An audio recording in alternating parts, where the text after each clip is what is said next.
Chapter 25. It was then that Maxim looked at me. He looked at me for the first time that evening, and in his eyes I read a message of farewell. It was as though he leant against the side of a ship, and I stood below him on the quay. There would be other people touching his shoulder and touching mine, but we would not see them, nor would we speak or call to one another, for the wind and the distance would carry away the sound of our voices. But I should see his eyes, and he would see mine, before the ship drew away from the side of the quay. Fauvel, Mrs. Danvers, Colonel Julien, Frank with a slip of paper in his hands. They were all forgotten at this moment. It was ours, inviolate, a fraction of time suspended between 2 seconds, and then he turned away and held out his hand to Frank. "Well done," he said. "What's the address?" "Somewhere near Barnet, south of London," said Frank, giving him the paper. "But it's not on the telephone. We can't ring him up." "Satisfactory work, Crawley," said Colonel Julien. "And from you too, Mrs. Danvers. Can you throw any light on the matter now?" Mrs. Danvers shook her head. Mrs. De Winter never needed a doctor. Like all strong people, she despised them. We only had Dr. Phillips from Careth here once. That time she sprained her wrist. I've never heard her speak of this Dr. Baker.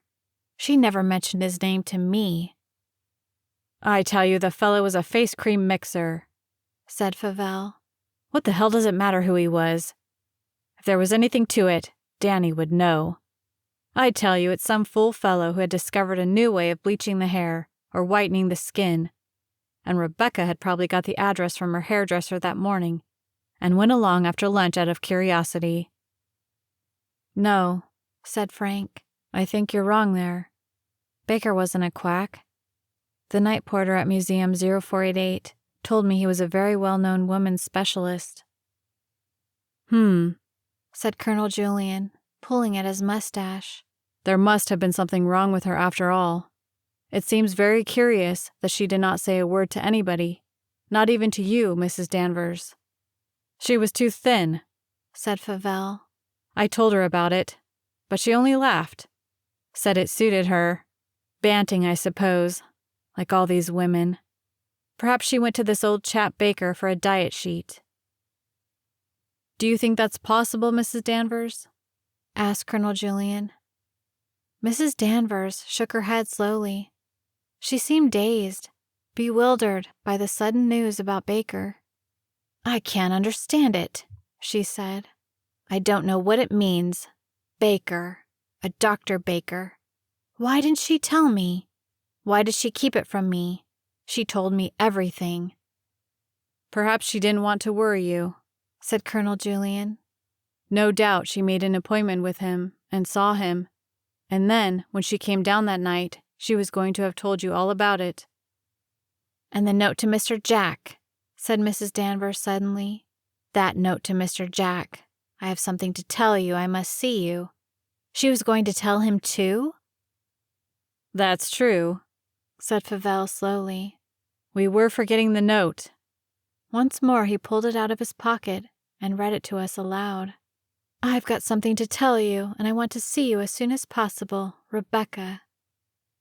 "Of course, there's no doubt about it," said Colonel Julien, turning to Maxim. "I wouldn't mind betting £1,000 on it. She was going to tell Fauvel the rest of that interview with this Dr. Baker." "I believe you're right after all," said Fauvel. "The note and that appointment seem to hang together. But what the hell was it all about? That's what I want to know. What was the matter with her?" The truth screamed in their faces, and they did not see. They all stood there, staring at one another, and they did not understand. I dared not look at them. I dared not move, lest I betray my knowledge. Maxim said nothing.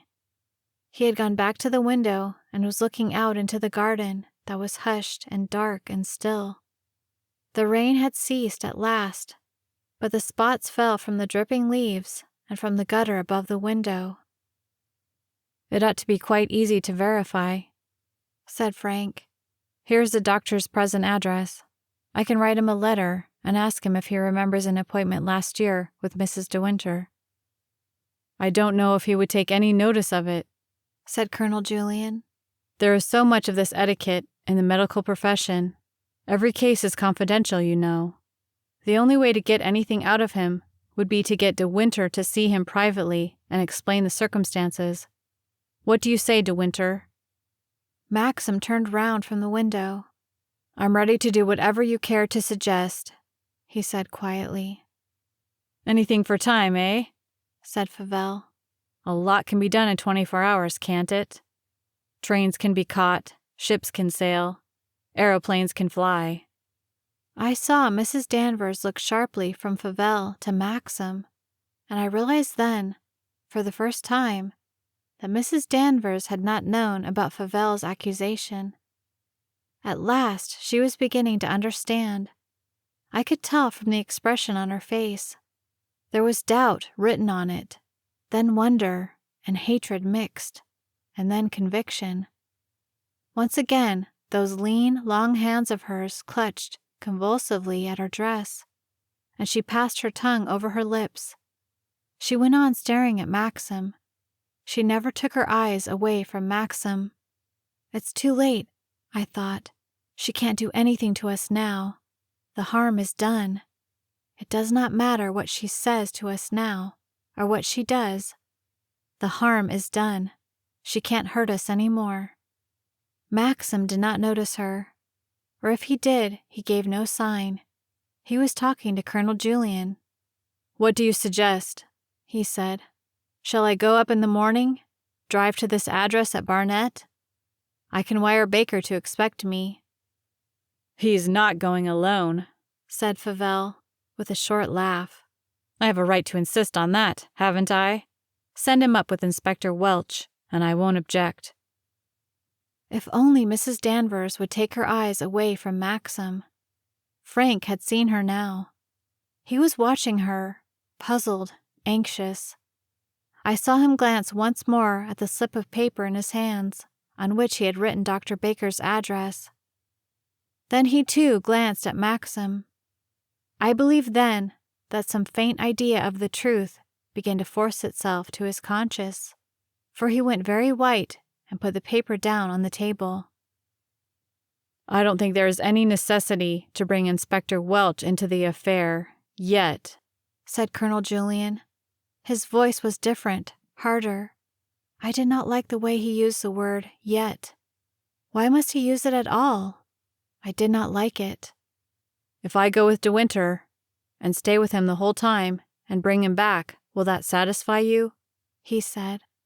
Fauvel looked at Maxim, and then at Colonel Julian.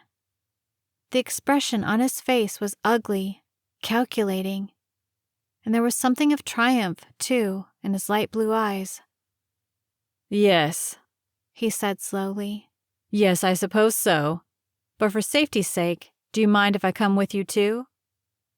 No, said Colonel Julian. Unfortunately, I think you have the right to ask that. But if you do come, I have the right to insist on your being sober. You needn't worry about that, said Fauvel, beginning to smile. I'll be sober all right. Sober as the judge will be when he sentences Max in 3 months' time. I rather think this Dr. Baker is going to prove my case, after all. He looked around at each one of us and began to laugh. I think he too had understood at last the significance of that visit to the doctor. Well, he said, what time are we going to start in the morning? Colonel Julian looked at Maxim. How early can you be ready? Any time you say, said Maxim. 9 o'clock? Yes, said Maxim. How do we know he won't do a bolt in the night? Said Fauvel. He's only to cut round to the garage and get his car. Is my word enough for you? Said Maxim, turning to Colonel Julian. And for the first time, Colonel Julian hesitated. I saw him glance at Frank, and a flush came over Maxim's face. I saw the little pulse beating on his forehead. "Mrs. Danvers," he said slowly, "when Mrs. De Winter and I go to bed tonight, will you come up yourself and lock the door on the outside, and call us yourself at 7 in the morning?" "Yes, sir," said Mrs. Danvers. Still she kept her eyes on him. Still her hands clutched at her dress. "Very well, then," said Colonel Julian brusquely. "I don't think there is anything else we need to discuss tonight. I shall be here sharp at 9 in the morning. You will have room for me in your car, De Winter?" "Yes," said Maxim. "And Fauvel will follow us in his?" "Right on your tail, my dear fellow, right on your tail," said Fauvel. Colonel Julian came up to me and took my hand. "Good night," he said. "You know how I feel for you in all this. There's no need for me to tell you. Get your husband to bed early if you can. It's going to be a long day." He held my hand a minute, and then he turned away. It was curious how he avoided my eye. He looked at my chin. Frank held the door for him as he went out. Fauvel leant forward and filled his case with cigarettes from the box on the table. "I suppose I'm not going to be asked to stop to dinner," he said. Nobody answered. He lit one of the cigarettes and blew a cloud of smoke into the air. "It means a quiet evening at the pub on the high road then," he said. "And the barmaid has a squint. What a hell of a night I'm going to spend. Never mind, I'm looking forward to tomorrow. Good night, Danny, old lady. Don't forget to turn the key and Mr. De Winter, will you?" He came over to me and held out his hand. Like a foolish child, I put my hands behind my back. He laughed and bowed. "It's just too bad, isn't it?" he said. "A nasty man like me coming and spoiling all your fun. Don't worry. It will be a great thrill for you when the yellow press gets going with your life story. And you see the headlines. From Monte Carlo to Manderley. Experiences of murderer's girl bride. Written across the top. Better luck next time." He strolled across the room to the door, waving his hand to Maxim by the window. "So long, old man," he said. "Pleasant dreams. Make the most of your night behind that locked door." He turned and laughed at me, and then he went out of the room. Mrs. Danvers followed him. Maxim and I were alone. He went on standing by the window. He did not come to me. Jasper came trotting in from the hall. He had been shut outside all evening. He came fussing up to me, biting the edge of my skirt. "I'm coming with you in the morning," I said to Maxim. "I'm coming up to London with you in the car." He did not answer for a moment. He went on looking out of the window. Then, "Yes," he said, his voice without expression. "Yes, we must go on being together." Frank came back into the room. He stood in the entrance, his hand on the door. "They've gone," he said. "Fauvel and Colonel Julian. I watched them go." "All right, Frank," said Maxim. "Is there anything I can do?" said Frank. "Anything at all? Wire to anyone, arrange anything. I'll stay up all night if only there's anything I can do.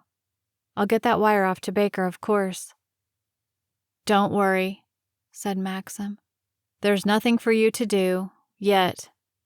There may be plenty, after tomorrow. We can go into all of that when the time comes. Tonight, we want to be together. You understand, don't you?" "Yes," said Frank. "Yes, of course." He waited a moment, his hand on the door. "Good night," he said. "Good night," said Maxim. When he had gone and shut the door behind him, Maxim came over to me, where I was standing by the fireplace. I held out my arms to him, and he came to me like a child. I put my arms round him and held him. We did not say anything for a long time. I held him and comforted him as though he were Jasper, as though Jasper had hurt himself in some way, and he had come to me to take his pain away. "We can sit together," he said, "driving up in the car." "Yes." "Julian won't mind." No. We shall have tomorrow night too, he said. They won't do anything at once. Not for 24 hours, perhaps. No, I said. They aren't so strict now, he said. They let one see people, and it all takes such a long time. If I can, I shall try and get a hold of Hastings. He's the best. Hastings or Burkett? Hastings used to know my father. Yes, I said. I shall have to tell him the truth, he said. It makes it easier for them. They know where they are. Yes, I said. The door opened and Frith came into the room. I pushed Maxim away. I stood up straight and conventional, patting my hair into place. Will you be changing, madam, or shall I serve dinner at once? No, Frith, we won't be changing, not tonight, I said. Very good, madam, he said. He left the door open.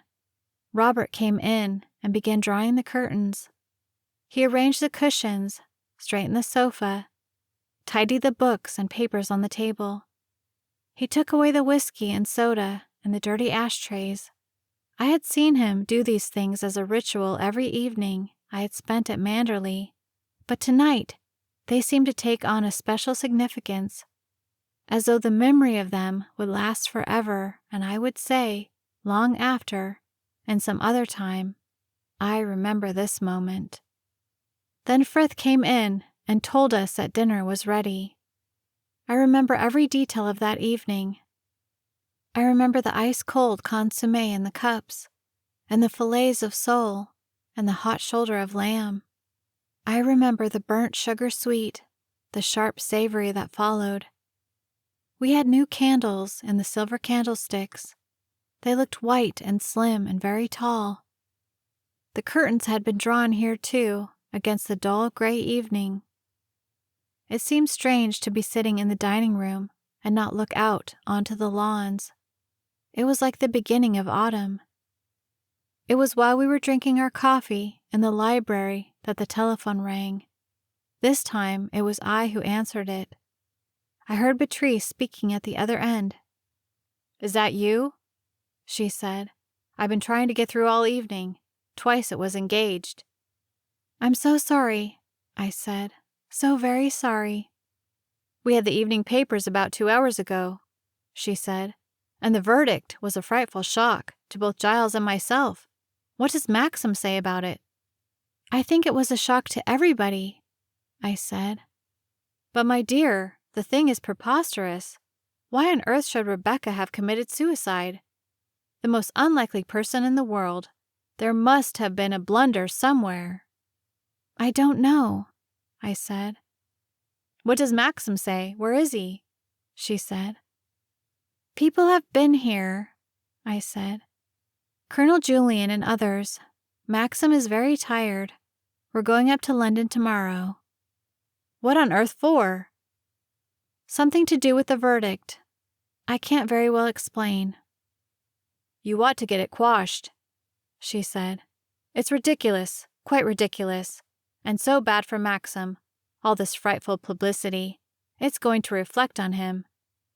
Yes, I said. Surely Colonel Julian can do something, she said. He's a magistrate. What are magistrates for? Old Horridge from Lanyon must have been off his head. What was her motive supposed to be? It's the most idiotic thing I've ever heard in my life. Someone ought to get a hold of Tab. How can he tell whether those holes in the boat were made deliberately or not? Giles said of course it must have been the rocks. They seem to think not, I said. If only I could have been there, she said. I should have insisted on speaking. No one seems to have made any effort. Is Maxim very upset? He's tired, I said. More tired than anything else. I wish I could come up to London and join you, she said, but I don't see how I can. Roger has a temperature of 103, poor old boy, and the nurse we've got in is a perfect idiot. He loathes her.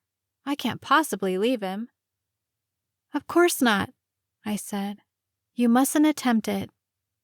Whereabouts in London will you be? I don't know. I said. "It's all rather vague." "Tell Maxim he must try and do something to get that verdict altered. It's so bad for the family. I'm telling everybody here it's absolutely wicked. Rebecca would never have killed herself. She wasn't the type. I've got a good mind to write to that coroner myself." "It's too late," I said. "Much better to leave it. It won't do any good." "The stupidity of it gets my goat," she said. "Giles and I think it much more likely that if those holes weren't done by the rocks, they were done deliberately by some tramp or other. A communist, perhaps. There are heaps of them about, just the sort of thing a communist would do." Maxim called to me from the library. "Can't you get rid of her? What on earth is she talking about?" "Patrice," I said desperately, "I'll try and ring you up from London." "Is it any good my tackling Dick Godolphin?" she said. "He's your MP. I know him very well, much better than Maxim does. He was at Oxford with Giles. Ask Maxim whether he would like me to telephone Dick and see if he can do anything to quash the verdict. Ask Maxim what he thinks of this communist idea." "It's no use," I said. "It can't do any good. Please, Patrice, don't try and do anything. It will make it worse, much worse.